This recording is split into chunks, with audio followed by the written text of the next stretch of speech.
而家就等我哋嚟重溫一下非傳統板模施工程序嘅重點。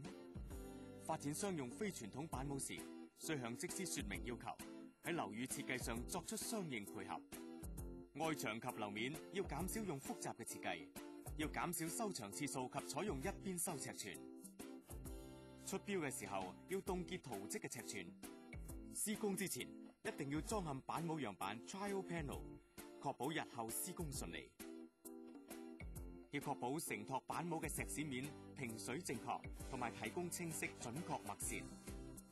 裝嵌之前，板模要清漿同埋油板模油。工友需按圖則裝嵌，同埋做好板模封罅工序，避免流漿。落石屎之前，管工要複核板模嘅平、企直同埋穩固性。而落石屎之後，要留意拆頂嘅時間，未夠日子唔可以拆頂。為咗減低落石屎對板模嘅撞擊力，石屎泵喉必須收緊喺石屎牆身或者柱頭，同埋用活動鐵凳仔承托。裝嵌鐵板模時，要確保所有鎖碼同埋配件收緊，而板模必須平、企直同埋啱曲。使用台模嘅時候要注意上模方法同埋吊運安全，要有足夠空間運送。使用爬升模要確保收緊爬軌嘅 cast-in bolt 同埋位置正確。而爬升嘅時候，工作台只容許工作人員逗留，同埋監察各台油壓積同步操作。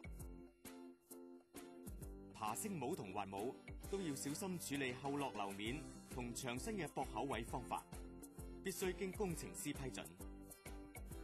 滑爬模喺升模時，必須將掩門掩開，避開石屎突出嘅部分，先至可以升模。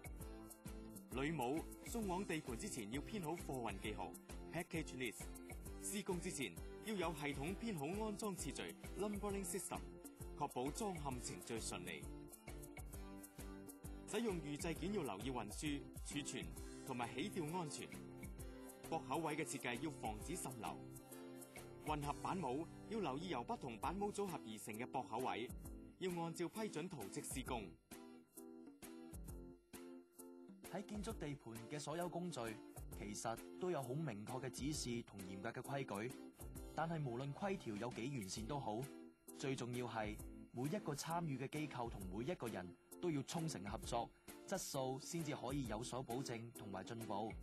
齊心合力，上下一心，提升住屋嘅質素，為人為己，提供一個理想嘅家居，係我哋建築業每一個人嘅份內事。